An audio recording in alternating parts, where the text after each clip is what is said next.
طب انا عايز اكلمك في القصه دي برضو، يعني ساعات بيبقى ليك مثلا اراء على مدربين، اراء قاسيه جدا، مثلا تقول لي فلان ما ابيض، يعني مثلا سمعتك بتقول ان الركراكي وحش، الركراكي انه وليد لا هو الركراكي انا قلت مش وحش، انا قلت اتغر اتغر، او في ان فئة. مثلا مورينيو حافظ مش فاهم مثلا. دي اقوال مقصوره، في اقوال مقصوره، انا مجهز لك اقوال اه مقصوره كده انت ايوه، قول قلتها. قول عادي. اه بص. انت قلت حاجتين، قلت مثلا مورينيو حافظ مش فاهم. انا اه مثلا على 4 جمل كده هنسميها فقره اقوال مقصوره كابتن رضا عبد العال. اه مورينيو حافظ مش فاهم. اه ليه؟ ليه كان معاه بس؟ احسن لعيب الكرة اه في العالم ومالوش بصمة، فكان حافظ ان لازم كريستيانو يلعب هنا.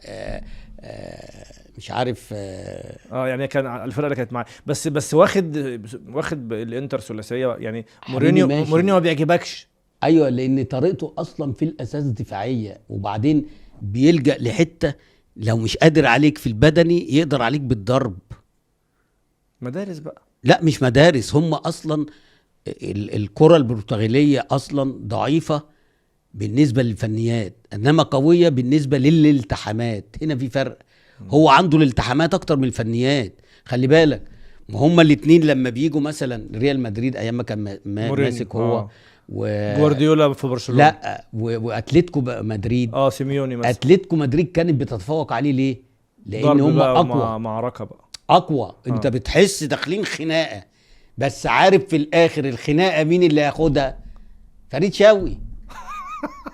اوكي الاقوى يعني. مع فريد شوقي بيلعب اه محمود المليجي، محمود ايوه المليجي اللي هو ده. هنقول ايه؟ اه مدريد. حلو ده. انما فريد شوقي معروف اللي هو مين؟ اقوى بدني والتحامات وقوه وضرب، اتلتيكو مدريد. يعني فلما فريد، يعني فريد الاثنين شوقي، كانوا يعني يخشوا مع فريد، بعض فريد شوقي بالقوه. يعني ده ريال مدريد ولا اتلتيكو مدريد؟ فريد لا شوقي. اتلتيكو. اه ماشي. اتلتيكو لان هي الاقوى، فكانت ايوه دايما تكسب الريال. اه واخد بالك؟